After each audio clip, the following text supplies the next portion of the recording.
Seigneur, je suis là pour toi et ce soir nous voulons, oh Dieu, rentrer dans ta parole. Nous avons besoin de toi. Seigneur, merci pour les chantres. Seigneur, merci pour tous ceux qui sont là et qui sont invités. Je prie que tu nous enseignes quelque chose de nouveau ce soir, au nom de Jésus. Amen. Amen. Ok, donc ce soir, nous abordons la question de l'harmonie sur la base des éléments théologiques. C'est-à-dire, que dit la Bible de cette affaire de foyer, de mariage? On va lire Matthieu 25, la parabole des 10 vierges. Même ceux qui ne lisent pas souvent la Bible connaissent cette parabole. Matthieu 25, à partir du verset 1. Alors le royaume des cieux sera semblable à 10 vierges qui, ayant pris leur lampe, allèrent à la rencontre de l'époux. 5 d'entre elles étaient folles et 5 sages. Les folles, en prenant leur lampe, ne prirent point d'huile avec elles, mais les sages prirent avec leur lampe de l'huile dans des vases. Comme l'époux tardait, toutes s'assoupirent et s'endormirent. Alors, toutes ces vierges se réveillèrent et préparèrent leur lampe. Les folles dirent aux sages, donnez-nous de votre huile, car nos lampes s'éteignent. Les sages répondirent, non, il n'y en aurait pas assez pour nous et pour vous. Allez plutôt chez ceux qui en vendent et achetez-en pour vous. Pendant qu'elles allaient en acheter, l'époux arriva. Celles qui étaient prêtes entrèrent avec lui dans la salle des noces et la porte fut fermée. Plus tard, les autres vierges vinrent et dirent, Seigneur, Seigneur, ouvre-nous. Mais il répondit, je vous le dis en vérité, je ne vous connais pas. Verset 13, veillez donc, puisque vous ne savez ni le jour, ni l'heure. Amen. Amen. En fait, pourquoi il y a trop de conflits, pourquoi il y a trop d'incompréhension dans les couples? La réalité, c'est qu'on est assis sur de gros malentendus. C'est-à-dire qu'on ne se met pas en couple pour les mêmes raisons. Nous avons 3 conceptions du mariage. La conception traditionnelle qui est basée sur le mérite, c'est-à-dire que je suis la bonne femme lorsque je bosse la conduite pendant les fiançailles auprès des beaux-parents. Je suis mon mari et le bon mari lorsqu'il amène le nien, l'argent, il amène ça dans la famille. Il donne les sachets glacés à tous mes parents. Là, toute la famille est d'accord. Et puis, quand on donne la dot, le nombre de masters, c'est le nombre de millions. Donc, si j'ai 4 masters, ça fait 4 millions. Et donc, en fait, c'est le mérite. On est dans le petit commerce. Ça, c'est la conception traditionnelle. Il faut mériter d'être marié. Si ceux qui ne méritent pas d'être mariés, c'est pas la peine. Si un homme n'a pas d'argent, il n'a pas de valeur, donc c'est pas la peine de l'épouser. Si une femme n'est pas travailleuse, si elle n'est pas une bonne ménagère, si elle ne produit pas les enfants, c'est pas la peine. Et donc ça, c'est notre conception de mérite. Et je dis, si ce n'était que la tradition, nous autres, on n'aurait pas eu de mari. Amen. Parce qu'on ne mérite rien. Parce qu'on n'a rien. Alléluia. On n'a rien. Il m'a ramassé à terre, et il m'élève. M'a ramassé sous terre, oh, il m'élève. Alléluia. Donc les gens qui sont bien là, qui ont leur mais c'est bien pour vous, vraiment vous êtes bien. Vous là qui êtes bien, vraiment que Dieu vous bénisse. La conception traditionnelle du mariage. Ensuite vient la conception ecclésiastique du mariage. Là-bas, à l'église, nous là qui avons grandi dans l'église, on sait de quoi on parle. Moi, chaque fois que les gens partaient se marier et que c'était les samedis, tu vois les gens, tu vois les autres filles qui sont célibataires, au moins les autres, ils sont partis au paradis, au moins les autres. Et on a présenté cette image idéale du mariage, et que c'est le seul chemin, la seule vérité et la seule vie. Et que si quelqu'un n'est pas marié, il n'est pas heureux. Et si quelqu'un est marié, il est heureux. Ce qui est un mensonge, puisque ce n'est pas biblique. Donc cette idéalisation du mariage a fait que l'intolérance est rentrée. Et que quand vous vous retrouvez maintenant, oh, espèce de faux chrétien, tu es aussi faux chrétien. Si je savais que tu étais comme ça, je n'allais jamais t'épouser. Mais toi d'abord. Pourquoi? Parce qu'on est parti avec l'idée que on est chrétien, donc on ne part pas là-bas pour commettre des erreurs. On est chrétien, c'est pour aller faire la perfection de l'ange Gabriel. Plus son petit frère ou sa petite sœur. Voilà. On ne part pas là-bas pour commettre les erreurs. Et c'est ce qui fait que les gens sont impatients, nerveux, incapables de pardonner. Et on est tout tout le temps choqués, blessés. Les cœurs sont trop blessés parce que entre ce qu'on attendait et ce qu'on a dans la réalité, ben, il y a vraiment, je ne vais pas dire un pont, je vais dire il y a vraiment un grand océan entre les deux. Donc cette conception est diabolique. Elle n'est pas biblique. Puisque Dieu, en créant l'être humain parfait, dans sa perfection, a jugé bon de lui enlever un vice, un boulon. Il dit non, il n'est pas bon que l'homme soit seul. Et les premiers boulots, et quand on dit l'homme, les gens ils se disent, ah non, c'est les hommes, donc pas les femmes. Mais non, nous tous. Dieu a créé l'incomplétude, hein, ce que mes élèves appellent le manquement. Dieu a créé lui-même le manquement avant Genèse 3, avant la chute. Donc, quand on n'est pas basé sur ce que la Bible enseigne, et qu'on est basé sur ce que les églises, les chrétiens dans leur vision idyllique et merveilleuse du foyer enseignent, on a des difficultés. Tu te dis, oh, une grande femme comme ça, qu'on appelle femme de Dieu, comment tu peux avoir des comportements de petite fille comme ça là? Mais c'est parce que c'est prévu, papa, c'est comme ça. Attention, suivons la Bible. Et c'est cette dernière conception que je voudrais que pendant ces 3 jours, nous puissions entrer dedans. Alléluia. Entrer dans la Bible. Entrons dans la Bible. C'est pas grave si les aïeux n'ont jamais fait ça, si les pères n'ont jamais fait ça, si les mères n'ont jamais fait ça. Comme je dis souvent aux gens, mais peut-être que les grands-parents ne s'embrassaient pas par la bouche parce qu'ils ne brossaient pas les dents. Il n'y avait pas de brosse à dents.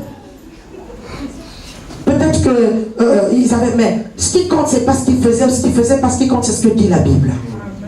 Alléluia. Et si nous prenons comme autorité la parole de Dieu, quel que soit votre statut, vous êtes chrétien, vous n'êtes pas encore chrétien, je vous assure, si vous arrivez à comprendre ce qu'on va enseigner pendant ces 3 jours, votre vie va changer, que vous soyez marié ou célibataire. Alléluia. Les conflits sont dus à la mauvaise, comment dire, à la mauvaise approche du couple et du mariage. Alléluia. À chacun son huile. C'est ma première partie avec cette parabole. Jésus a donné la parabole de 10 vierges. 10 vierges, elles sont toutes vierges, hein, toutes les 10. Et la virginité, c'est le symbole de la conversion, de la nouvelle naissance. Elles sont toutes vierges, toutes les 10. Hein. Ça veut dire qu'elles sont nées de nouveau. Elles sont chrétiennes. C'est le symbole de l'église. Un chrétien et une chrétienne sont des gens nés de nouveau. Mais ce n'est pas la garantie d'avoir, on va dire, de l'huile dans le réservoir et finalement accomplir le principe du mariage. Alléluia. Et vous voyez, le manque de sagesse, c'est un problème. L'harmonie vient de la vision future qu'on a, c'est-à-dire de la prévoyance. On ne peut pas se mettre en couple, on ne doit pas se mettre en couple par accident de circulation. C'est-à-dire en circulant, on se rencontre et puis on se met en couple. Si c'était le cas, ça peut arriver. La Bible dit que Dieu n'était pas encore des temps d'ignorance. Quel que soit le nombre d'années de médiocrité qu'on a vécu, on peut s'asseoir et commencer à zéro à reprogrammer. Que où est-ce qu'on en est, chérie? On est à quel niveau en ce moment? Où est-ce qu'on veut aller? Parce que sans objectif, on ne peut rien faire. Alléluia. Il faut se donner des objectifs comme ces 5 vierges sages. Elles se sont donné des objectifs. Ah, comme les tout tard, ok, on va se donner, on va mettre du carburant, on va mettre de l'huile à côté de réserve, on ne sait jamais. On a pensé au futur. Vivre un couple sans penser au futur, c'est un suicide. Parce qu'au moment où je suis en train de m'énerver contre mon mari, ou bien d'être désagréable, je ne réfléchis pas à ce que je vais vivre peut-être dans... je ne réfléchis pas à ce que ça va donner chez lui, à ce qu'il va faire. Quand un homme commence à s'adresser à sa femme ou à se comporter avec sa femme d'une certaine manière, il ne réfléchit pas hein, que le soir, il peut être au pain sec si cette femme n'est pas née de nouveau. Amen. Donc, il faut tout programmer. Il faut tout calculer. Il faut savoir ce qu'on veut. Il y en a qui disent, non, moi, je veux vraiment une femme ou un homme qui me fait du bien, qui me bénit, vraiment un homme de Dieu, quoi. Un homme bien. Vous savez, ceux qui sont égocentriques sont les plus malheureux dans les couples. Ceux qui sont venus pour prendre quelque chose chez l'autre, ce sont les plus malheureux. J'aimerais ce soir que tu ouvres ton entendement. Alléluia. Jésus parle toujours à l'âme. Quand le Seigneur veut parler, il parle à l'âme. Il ne parle pas à la chair, il parle à l'âme. Alléluia. Est-ce qu'on peut voir les fondamentaux de la doctrine biblique du mariage? Regardez un peu Genèse chapitre 1 verset 4. 4 verset 1 plutôt. Genèse 4 verset 1. La Bible dit, Adam connut sa femme Ève. Genèse 4 verset 1. Adam connut sa femme Ève. Ah. Donc le gars là, depuis qu'on les a bénis, depuis qu'on leur a dit, soyez féconds, remplissez la terre, il ne la connaissait pas encore. C'est au chapitre 4, si loin de là-bas, qu'il connaît maintenant sa femme. Et ici, le verbe connaître signifie littéralement avoir un rapport sexuel avec son épouse. Quoiqu'elle ait été son épouse, mais il ne la connaissait pas. Finalement, on se met en couple pour mieux se connaître. Et la connaissance qu'on a, la connaissance sociale qu'on a, ne sera jamais suffisante si on n'est pas dans une relation de couple. Et la relation de couple, c'est celle dont parle Genèse 2.24. Vous pouvez toujours voir Genèse 2.24. Genèse 2.24, la Bible dit, c'est pourquoi l'homme quittera son père et sa mère et s'attachera à sa femme. Voilà, dans le texte hébreu, on dit, l'homme se déchirera de sa parenté et se cimentera à son épouse et les deux deviendront une seule chair. Et regardez également 1 Corinthiens 6, verset 17. 1 Corinthiens 6, 17, si vous fouillez rapidement la Bible. 1 Corinthiens 6, 17, la Bible dit, celui qui s'attache au Seigneur est un seul esprit avec lui. Et quand vous voyez dans vos Bibles, esprit, c'est petit E. Et si c'est petit E, ça ne veut pas dire un seul Saint-Esprit avec le Seigneur. Ça veut dire un seul caractère, une seule nature, une seule mentalité. À force d'adorer Dieu, on commence à lui ressembler. Et donc dans le couple aussi, le même principe tient. On n'est pas couple parce qu'on est marié à la mairie et à la, on appelle ça comment? À la coutume. Là-bas, on a fait une partie, comme Marie et Joseph, qui avaient déjà fait une partie. Mais ils attendaient la dernière grande partie avant de sceller le mariage quand Dieu est venu faire le gros circuit pour que Marie soit enceinte. Bon. Donc, c'est pas parce qu'on a donné la dot, c'est qu'on est, ou bien qu'on est même en train de faire des rapports sexuels, qu'on est marié. Il y en a qui ont des grosses bagues au doigt. Mais ils n'arrivent toujours pas à s'attacher. Le principe de l'attachement est un élément fondamental dans le foyer. En fait, on ne peut pas vivre le foyer si on n'est pas spirituel. Parce que le foyer, ce n'est pas la cohabitation. C'est pas parce que vous êtes des gosses dans la même maison, de la même chambre, que vous êtes mariés. C'est parce que vous avez des grosses bagues au doigt, qu'on a dit à la mairie, voilà, je vous déclare, c'est l'être humain, hein. Mais Dieu, il a sa partie à lui. Et les difficultés d'harmonie commencent par l'harmonie là. Parce que le mariage, ce n'est pas la combinaison de deux corps d'abord, mais c'est la combinaison de deux corps spirituels à partir de la combinaison des deux corps physiques. Amen. Amen. On n'est pas marié parce qu'on a des rapports sexuels seulement comme ça. On est marié parce qu'on est attaché. Lorsqu'on a... Quand j'ai dit attaché, le verbe en français contemporain ne traduit pas le sens hébreu. Le sens hébreu, c'est-à-dire on est mélangé. Comme on met un verre, on mélange un verre de coca avec un verre de Fanta, et on met les deux dans le même bocal. Et on ne sait plus où est le Fanta ou le coca. C'est pareil. C'est-à-dire c'est ce mélange-là que beaucoup n'arrivent pas à faire. Et d'ailleurs, beaucoup de couples chrétiens iront en enfer à cause de ça. C'est-à-dire que beaucoup ne seront pas sauvés, puisque malheur à ceux qui ne deviendront pas un. Jésus dit le jour de son retour, de deux qui seront sur un lit, un sera enlevé, l'autre restera. Pourquoi? Parce que quand Jésus revient, il n'est pas censé vous trouver deux sur le lit. Ouais. Vous devez être un. Amen. Or, on n'est pas un parce qu'on prie ensemble. Quand on prie ensemble, ça s'appelle la communion fraternelle. C'est ça, l'amour agapao. C'est-à-dire, on est deux branches collées sur le même tronc, mais on est deux branches différentes. On est deux fruits différents, deux mangues différentes sur le même manguier. Mais pour être couple, il faut que une mangue rentre dans l'autre. Et que quand ces gens viennent, ils ne voient qu'une seule. Non. Quand le diable vient, il ne voit qu'une seule. Quand les anges viennent, ils ne voient qu'une seule personne. Parce qu'en fait, vous êtes trois en un. Vous êtes toi, l'autre, et puis, je ne vais pas appeler ça la colle adhésive, parce que la colle adhésive colle deux éléments qui sont côte à côte. Or là, c'est le mélange. Et le principe actif qui catalyse le mélange, c'est le Saint-Esprit. Alléluia. Et on n'est pas mélangé parce qu'on prie ensemble. Si vous êtes en couple, vous priez ensemble, c'est très bien. Vraiment, l'église de Christ est renforcée. Vous êtes vraiment des frères et des sœurs bien bénis.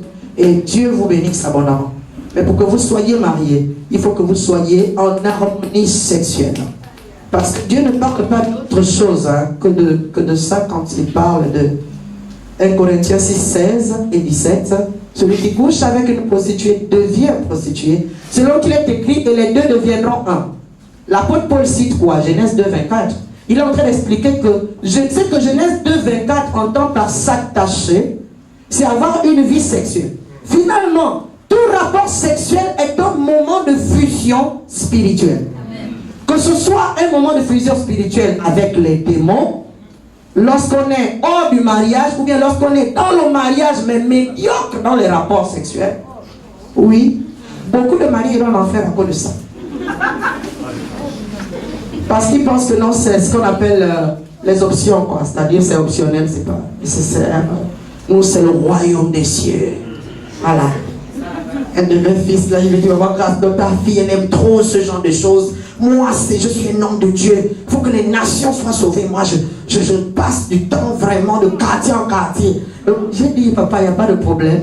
Vraiment, félicitations, les nations seront sauvées, sauf toi. Sois béni. Sois béni. Parce que Dieu honore sa parole. Quand tu ne peux pas, il ne faut pas te marier.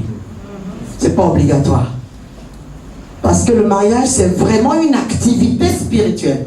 Ça n'a rien à voir avec quelqu'un qui est vraiment charnel, éteint, qui n'a pas Christ en lui, ou qui a Christ en lui, mais qui vit dans la chair, ne peut pas expérimenter le degré de ce qu'on appelle l'union. L'union, en français contemporain, c'est un peu léger. Le mélange. Et ce mélange-là se fait avec l'aide du Saint-Esprit. Amen. Et j'aimerais vraiment que quelqu'un ici comprenne que le mariage est noble, c'est un engagement. Et c'est tout aussi noble qu'un célibat dans l'abstinence. Parce que tout le monde ne peut pas être célibataire et abstinent. Pour être abstinent, il faut vivre le miracle de la régénération. Parce que tous les rapports sexuels que l'on fait nous amènent vers la médiocrité de l'autre lorsqu'on n'est pas marié. Lorsqu'on n'est pas dans les lieux sacrés du mariage, le concubinage nous amène vers la médiocrité. Parce que c'est écrit, hein, celui qui couche avec une prostituée devient prostituée. Celle qui couche avec un imbécile devient une imbécile. Celui qui couche avec une femme à problème devient un homme à problème. Quand vous n'êtes pas marié, c'est ce qui se passe. On se fait les téléchargements des puissances démoniaques et des malédictions ancestrales venant de nos ancêtres respectifs, mais venant également de tous ceux avec qui nous avons couché et qui nous ont téléchargé leurs choses, que eux ils ont reçu aussi de ceux avec qui ils avaient couché. Et c'est comme Facebook, hein. C'est pourquoi certains disent, ah non mais vous chassez trop les démons. Mais comment ne pas? Mon Dieu, notre petite bouche se fatigue. S'il faut même les citer nom par nom, on ne s'en sortirait pas. Il faut même les prendre en l'eau et les sortir.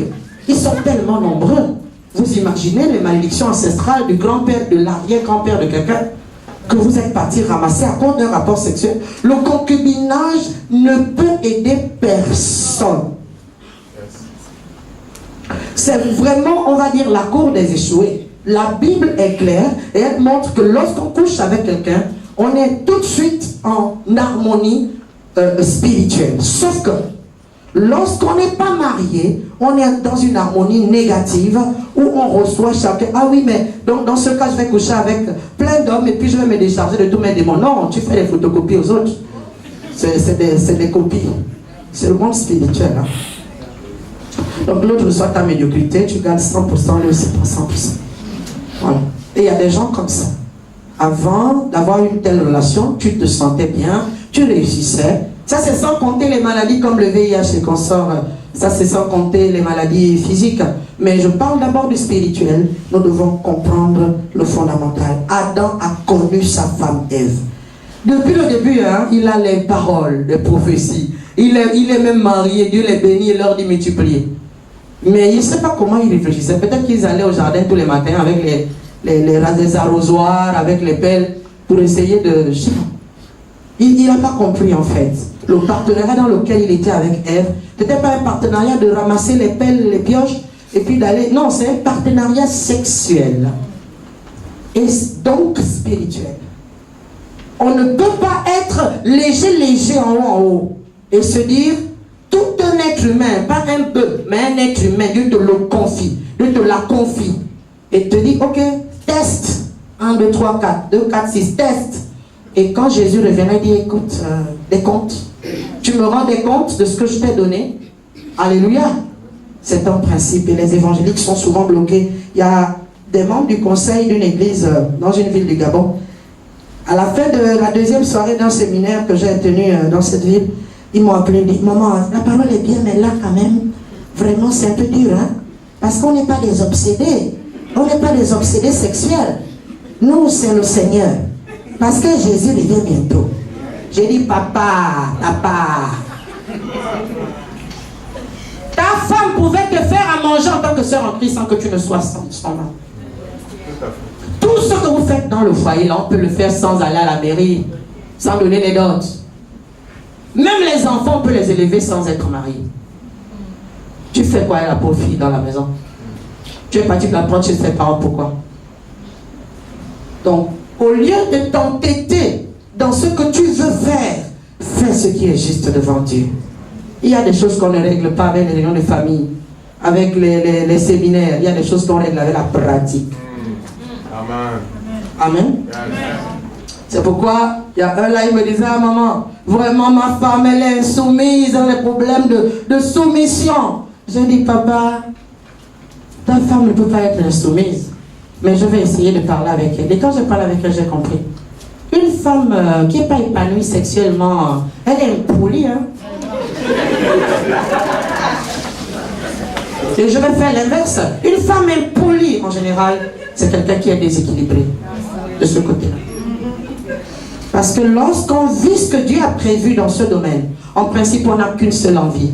Je me livre totalement. Tu peux m'utiliser. Un corps plein de reconnaissance. Donc, lorsque un homme n'est pas équilibré, j'ai reçu plusieurs fois des pasteurs, discrètement. Il y a un qui m'a dit, maman, c'est pas que je voulais aller chez la petite. C'est pas que je voulais... mais ma femme là, façon là, le tissage là, qui sent la viande, c'est difficile. Elle ne connaît pas parler aux gens, elle parle n'importe comment, elle ne connaît pas me parler. Oh, là-bas, on sait me parler. Ouais. C'est pourquoi demain, nous verrons en fait les différentes natures. Qu'est-ce qu'un homme entend? Alléluia. Il faut connaître l'autre. Est-ce que tu connais la personne avec qui tu es? Ou bien, vous savez, nous sommes des esprits enveloppés. Hein? Nous sommes des esprits enveloppés, nous les êtres humains. Donc souvent quand on est en couple, les gens vivent avec les enveloppes de leur conjoint, mais ils ne connaissent pas la chose qui est dans l'enveloppe là-bas. Et pour connaître ce qui est dans l'enveloppe, il faut passer par le Saint-Esprit. Parce que c'est la parole qui me forme, que l'époux est le Christ de l'épouse.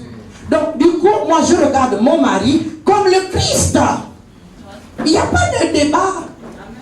Ou je crois à la parole ou je ne crois pas. L'époux est le Christ de l'épouse. Quand on me dit que je suis, on va dire l'équivalent du sang de Jésus. Je suis l'épouse rachetée par le sang de Jésus.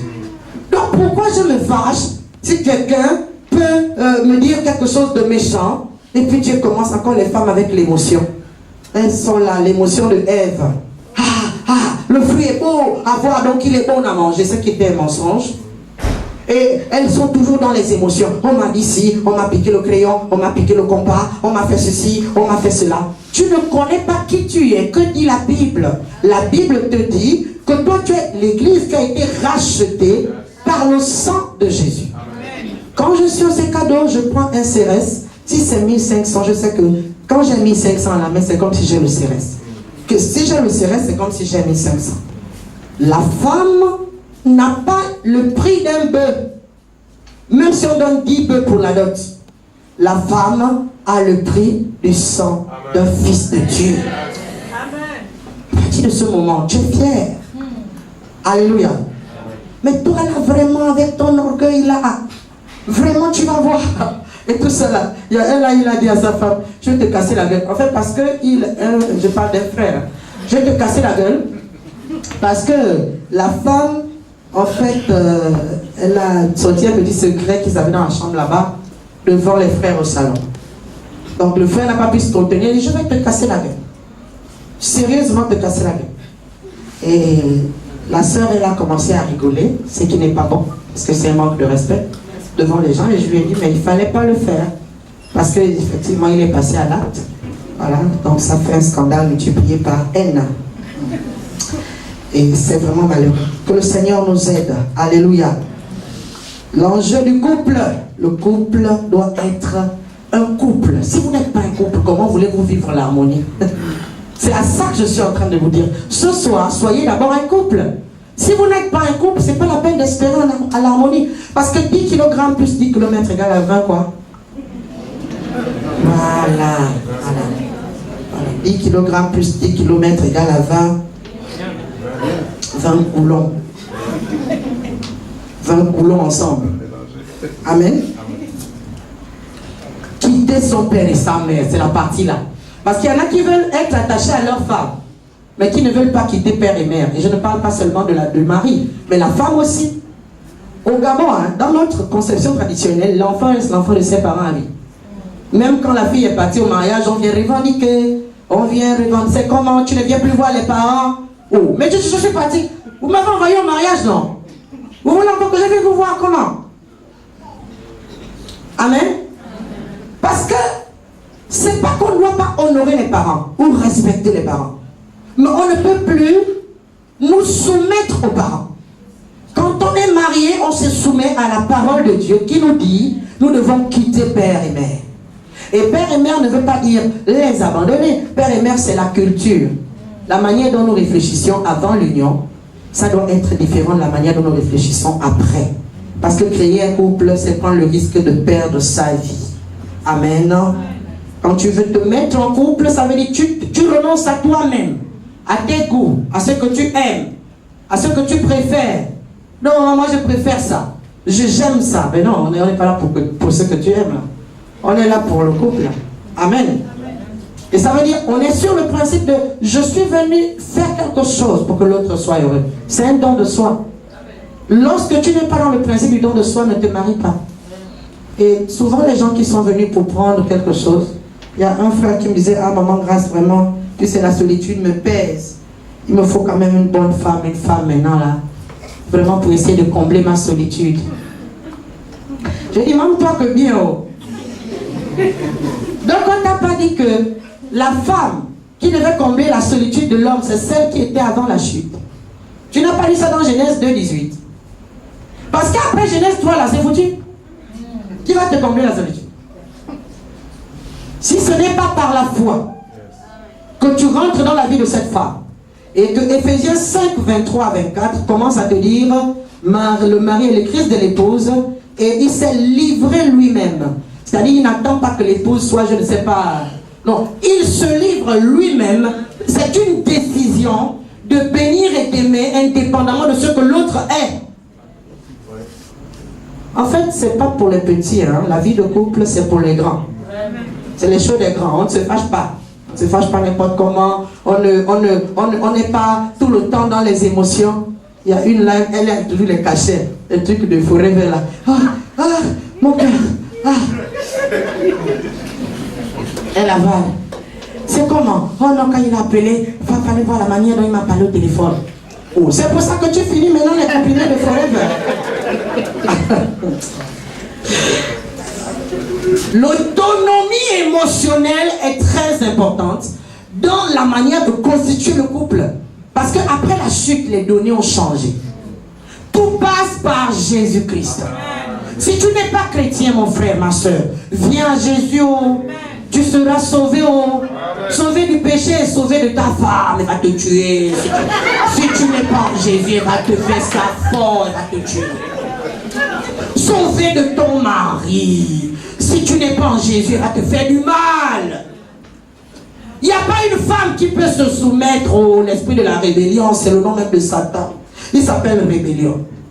Il n'y a pas un homme qui peut aimer. Il lui est impossible, par sa nature pécheresse, d'aimer. C'est pourquoi il est écrit, époux, aimez votre femme comme Christ a aimé l'église. Copier-coller. Qui va t'aimer? Qui peut m'aimer? Oh Jésus, aime-moi. Pardon, Seigneur. Il faut que les gens descendent. Est-ce que tu peux dire à ton voisin, descends de ton avion, descends. Viens sur la terre. Nous sommes sur la terre. Sur la terre des humains. Et tous les humains, nous sommes limités. Personne n'a des tonneaux de bonheur à nous donner. Personne n'a des sacs de bonheur et de félicité à nous donner. Si ce n'est en Jésus. L'époux n'aime pas sa femme, l'époux aime la parole de Dieu qui lui dit d'aimer sa femme. C'est tout, hein? Sinon, si tu crois que parce qu'il t'aide, il te soutient et que tu es la bonne femme, c'est pour ça vraiment, mon mari m'aime parce que je suis quand même. Tu es quoi? Tu es rien. C'est juste quelqu'un qui a compris les Écritures. Il a compris la loi et les prophètes, plus les psaumes. Il a compris. Et donc c'est pourquoi il pratique la parole. Il cherche sa vie. Il cherche sa vie. Tu n'as rien dedans. Il cherche sa vie. Et c'est son obéissance à Dieu qui te profite. En fait, le mariage, c'est pas pour nous. Le mariage, c'est pour Dieu. Nous, nous avons ce qu'on appelle les avantages attachés à la fonction. Alléluia. Qui t'a menti, qui t'aime? Il t'aime à quel niveau? Toi, on peut t'aimer à quel niveau? Oh, je suis belle. Belle à quel niveau? La beauté est vaine, la grâce est trompeuse. Alléluia. Non, mais il faut quand même que moi je vais dresser ma... Tu vas la dresser. Et Yako, même au temps de nos grands-mères, demande à ton arrière-grand-mère, elle va te dire, on vous a pas dit que le bouti, c'est les femmes qui ont découvert le bouti. Alors, tu vas soumettre qui? La femme n'est pas soumise à son époux en live comme ça. Elle est soumise à la parole de Dieu qui lui dit de se soumettre à son époux en statut de Christ. C'est pour qu'il souffre. Pourquoi il faut qu'il soit vraiment l'époux? Si c'est le petit ami que moi j'appelle le petit ennemi, c'est pas la peine. Tu as pris la beau-fille, vous avez 30 ans, 50 ans de concubinage, ça ne change rien. Le morceau de bois dans l'eau ne devient pas un caïman. Laisse ça. Va rassembler la dot. Les Gabonais, quand les gens meurent, il y a toujours l'argent pour payer le cercueil, pour payer les gerbes de fleurs. Mais il n'y a jamais l'argent pour faire la dot.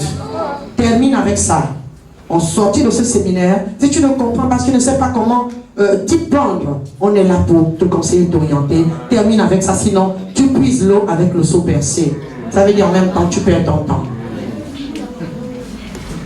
Il y a une là qui me dit, mon grâce, comme c'est lui qui s'occupe un peu des enfants. Et puis bon, en ce moment, je ne sais pas où habiter et tout. Donc c'est lui le peu qui nous loue la maison. Donc je veux bien sortir du péché, mais je ne sais pas qu'est-ce qu'il faut faire. Je dis, maman, tu prends tes bagages et tu sors. Mais pour aller où? Mais je dis, nulle part, tu sors. Maintenant, je fais comment? Parce que ça, c'est la faiblesse. C'est ce qu'on appelle l'amour de Genèse 3,16, l'amour des maudites. L'amour de Genèse 3,16, disait Genèse 3,16. Ouais, tu auras des douleurs, voilà, d'enfantement qui vont augmenter. Et ensuite, tes désirs se porteront vers l'homme et lui, il écrasera sur toi. C'est la malédiction que Dieu donne à Ève. Pour le serpent, hein, sa malédiction, c'était de ramper maintenant. Et il devait avoir la tête écrasée par le pied de la femme, et ainsi de suite. Il devait mordre le talon de la femme. Le Adam, lui, sa malédiction, c'était, il devait maintenant travailler, parce qu'avant, il ne travaillait pas. Il devait maintenant travailler, manger à la sueur de son front. Il devait maintenant souffrir, et puis mourir physiquement. Et Ève, sa punition, c'est quoi? L'augmentation des douleurs de l'enfantement. Et deuxièmement, tomber amoureuse. Bêtement, c'est-à-dire que tomber amoureuse. Je t'aime, je t'aime, je t'aime, je t'aime, je t'aime. C'est ce qu'on appelle la dépendance affective. Ça étouffe les hommes, ça. Hein? On m'a pas dit ça, on m'a pas fait ça, on m'a pas regardé, on m'a pas fait ça. Donc. Toi-même, tu peux pas sentir que toi-même tu es belle et parce que Dieu t'a créé. Donc tu attendais seulement que les proclamations de quelqu'un. C'est pas mon fait de faire du bien à son épouse, mais celles qui sont comme des sangsues, c'est difficile à vivre. Elles sont dépendantes affectives.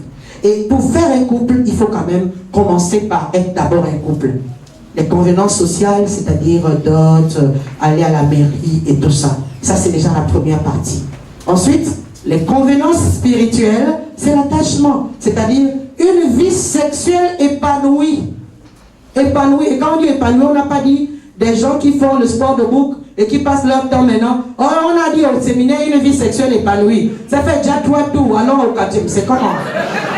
On n'est pas des animaux. On n'est pas des animaux. C'est le symbole de l'adoration, l'attachement sexuel. C'est exactement l'alter ego de l'adoration. C'est-à-dire que Jésus, pour être adoré, il a demandé comment on devait l'adorer. Dans Jean 4, il a dit quoi? Que nous devons l'adorer. L'heure vient, elle est déjà venue où les vrais adorateurs, soit disant il y a des faux, les vrais adorateurs adoreront le Père en esprit et en vérité. C'est sa façon. Tu peux pas dire non, Jésus, moi je ne veux pas en esprit en vérité. Je veux t'adorer à ma façon. Voilà. Comme certains, moi j'aime bien taquiner les chantres. Parce qu'on est déjà loin, chacun est déjà devant la trajectoire du lieu très saint. Après, bâtons-nous, on met louange Jéhovah. Yahweh. Comment pouvez-nous faire sortir de la présence de Dieu? C'est pas possible. Alors bien, salut ton voisin. Oh là là, mais il fallait me le faire saluer au début, mon sang. Je suis devant le roi des rois. Amen. C'est l'adoration. Et ici, nous voyons bien que Jésus c'est lui qui jauge, c'est le récepteur, qui jauge s'il est adoré en esprit, en vérité ou pas. C'est pas le donateur. Le donateur donne et vérifie, ou la donatrice donne et vérifie, chérie, ça va? Est-ce que ça va? Ah non, toi tu es trop gourmand. Il y a des nouveaux couples là, un couple de nouveaux mariés. Elle vient me voir, ma fille me dit non, maman Grâce, vraiment, il faut vraiment nous rencontrer le plus tôt possible parce que depuis qu'on s'est mariés là, 2 mois, mais vraiment je te dis que ton fils a un esprit de sexualité. Même toi, même les sœurs en Christ. Non mais c'est ridicule. J'ai dit, il a un esprit de sexualité, pourquoi? Pourquoi tu dis ça? Non mais vraiment, jusqu'à 6 tours par jour. 6 tours. J'ai dit, mais vous venez de vous marier. Et puis bon, c'est sa dose à lui. Et peut-être que toi, tu es marié avec lui parce que Dieu t'a donné les capacités de lui donner 6 tours par jour. Voilà. Donc, commence à mettre la foi comme tu mets la foi pour guérir les malades. Tu mets la foi pour chasser les démons, mais aussi la foi que tu es capable. Au lieu de commencer à avoir les démons de sexualité. Ou bien c'est plutôt toi qui as un démon de manque de sexualité.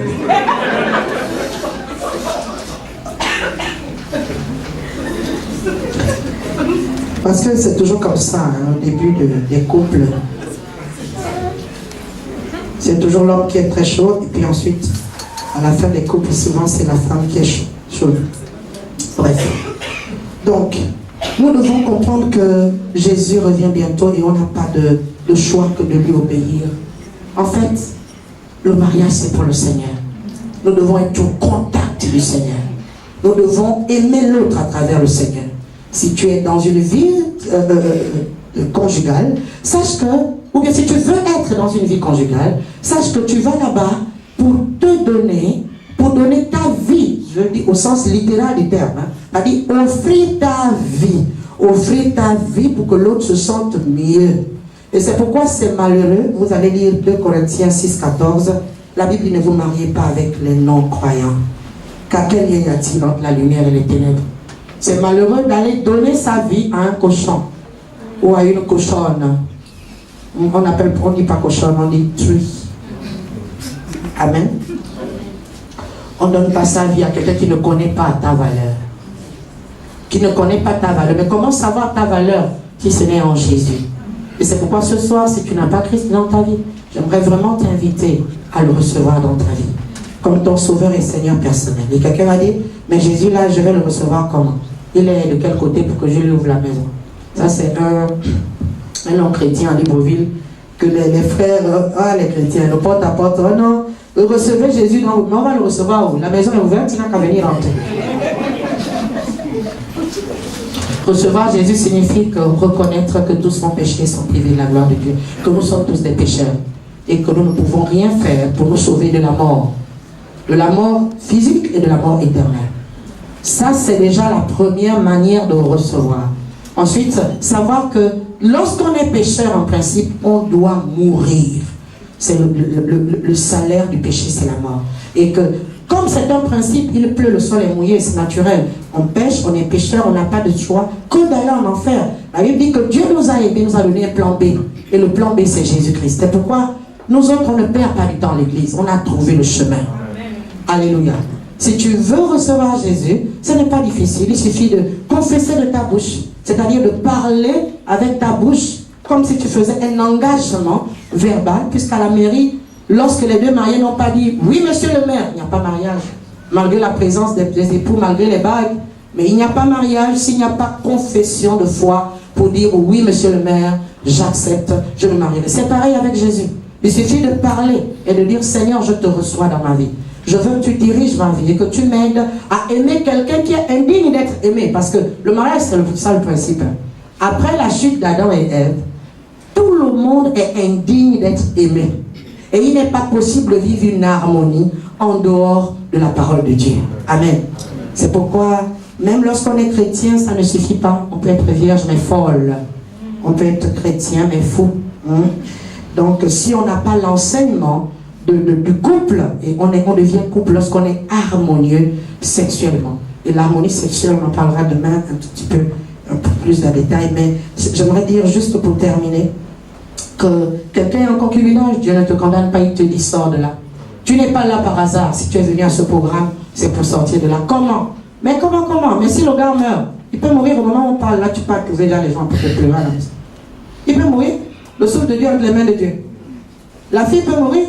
Qu'est-ce que tu vas faire après? Tu vas toujours trouver une solution. Tu ne vas pas dire, mettez-moi dans son cercueil, on part ensemble parce que je n'ai plus de... On a toujours une solution pour vouloir sortir du péché. Et c'est possible. Pour comme ça, ton harmonie va bien commencer. Ah oui, maman, on se sépare et puis après, on va lui dire qu'il n'a qu'à m'épouser. Oui, mais pourvu qu'il devienne d'abord chrétien.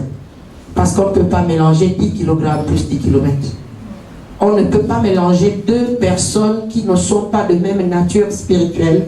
C'est là que les problèmes commencent. Vous voyez, les couples de Nganga s'entendent entre eux. Les couples de sorciers et de sorcières s'entendent bien entre eux.